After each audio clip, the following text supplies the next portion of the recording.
there's some comments and I also have some questions. So I'm going to speak quickly so we get the comments as well as the questions in. A comment from Peter Johnston, which is, we could easily replace all the virus references and insert climate change. But climate change is a much longer term issue, so the response is deemed less urgent. I really hope role players in both fields can exchange experiences, approaches, and lessons. So there's no question there, but I thought that was an important comment. In terms of questions, I'm going to come back to Everest. I just want to first ask, I have a question around the mathematical modeling. Is Prof. Silal still here? I don't think so. Yes, I am. Oh, sorry. Wonderful.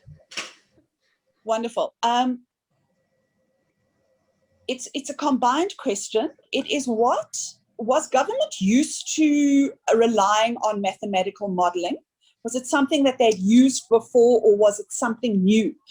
And in either case, what is the one thing that you found to be a challenge and that you wish the end users, in this case government, understood more about the mathematical modeling?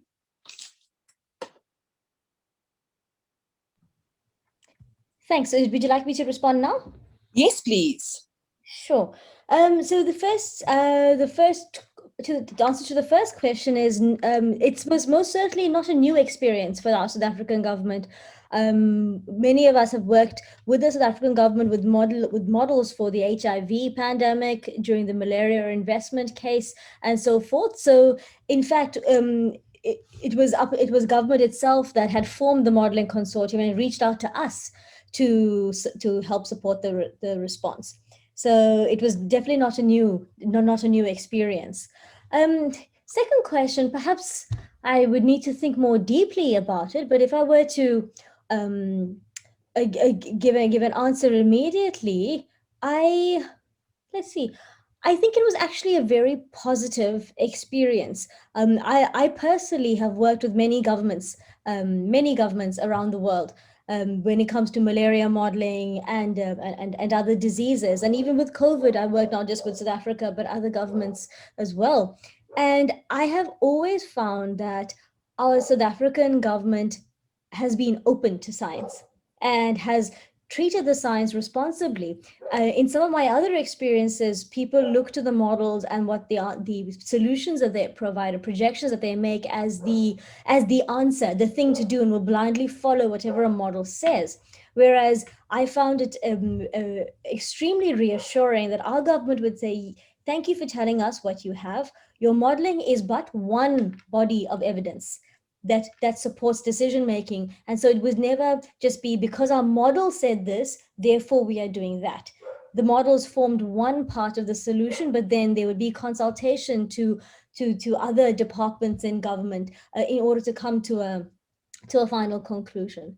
And I do say this, knowing that we have presented, government is not just a single arm. We've presented to many different departments, but at different levels, at national government, to the presidency, at the provincial level, and right down at the bottom in district and citywide decision makers. And I think it has actually been an overall very supportive and a mature approach to incorporating results from disease modeling.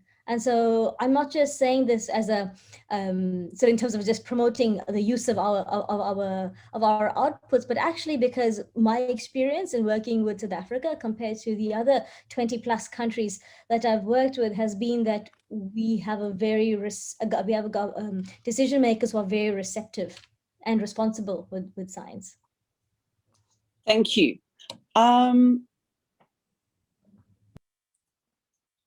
The next question, there are one or two. There's from Everest. I'm just trying to choose which one of these. I'm going to go for the shorter one now. A patient may not die of COVID-19, but an illness associated with COVID-19. This is for Prof. Burton. And that's very important. Someone may be diabetic, but also have had COVID-19. If the person died because of being diabetic, the media cannot report the patient that it is a COVID-related death. This data needs to be well presented by health professionals and insist that it is communicated as such. I'm not sure if you have any comments on that, Prof. Burton? Sure. Yes, I'm not an expert, but in epidemiology or these public health data, but I can tell you, yes, there is a term which is used, and it's a way to estimate that, and that is to look at the long-term averages. Of course, this data is gathered in detail by national institutes and so on. And so if there is a recorded cause of death, which is, for example, diabetes, it will be recorded as such. But what the information uses at the moment is an expression called excess deaths. So the comparison is the deaths that come over a short period of time during this pandemic that are in excess of what would normally be expected over a very long term for other causes of death, such as diabetes. So there is a differentiation. Again, I don't know if perhaps Dr. Silal might comment on the accuracy of it, but I think over a long term, that's the way in which we say, yes, these deaths seem to be due to COVID rather than the normal other causes of death. Thank you.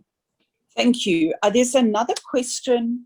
There's another few questions which I'm going to consolidate. Ben Durham said, he's a great presentation by Prof. Burton. However, talking to the mainstream center of the bell curve, that's where it appears to talk to. There are always dissidents. What do we do about them? And I want to add to that question with some of my own questions, which are, is it not, you put a lot of emphasis on the sender and the communicator of information and how they should communicate.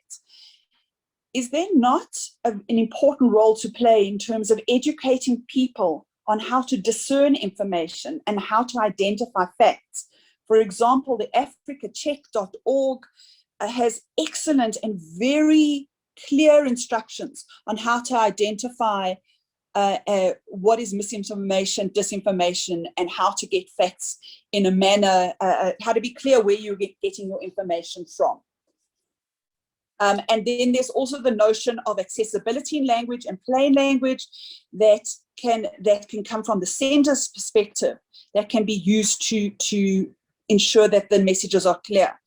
So I've combined those 3 points. Over to you. Thank you. Yes. You know, one of the things that I am acutely aware of is the fact that there are many levels of understanding.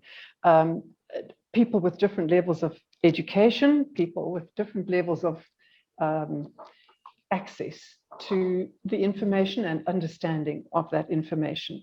I think it's absolutely critical that we somehow, and I don't have all the answers necessarily, but that we pay attention to the fact that the public need to be able to discern, as you say, the accurate, the correct information from what is not.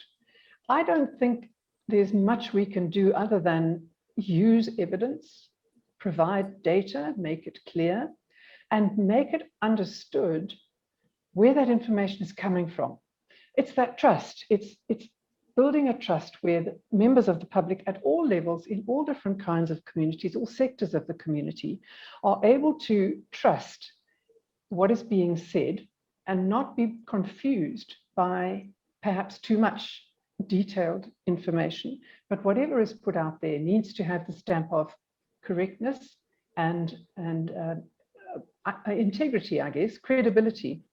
I think our public speakers in government and science, in public in general, need to be very clear about where their information comes from and how they know that it is true or they believe it to be true. Ben is right. Ben Durham mentioned the dissidents. You know, it is a problem when you look at things like social media. It's a challenge to understand whether something is correct, fake news, whether it's actually being put out there for a mischievous reason or not. And the only way that you can really do that is to use some sort of checking system, and to try to convince the public to do that themselves, to look at who the source is, what information are they quoting, what evidence. And there we need to be able to say which sources are credible and correct. This is about putting it out there, and then, as I say, having evidence to back it up. It isn't a simple question, and I don't think that there's a simple answer. But certainly government has a very, very big role to play in that. I don't know if I answered all of that. Yes, Debbie. Yeah. Yes, you did. Thank you. I think that's we've pretty much covered most of the questions around that.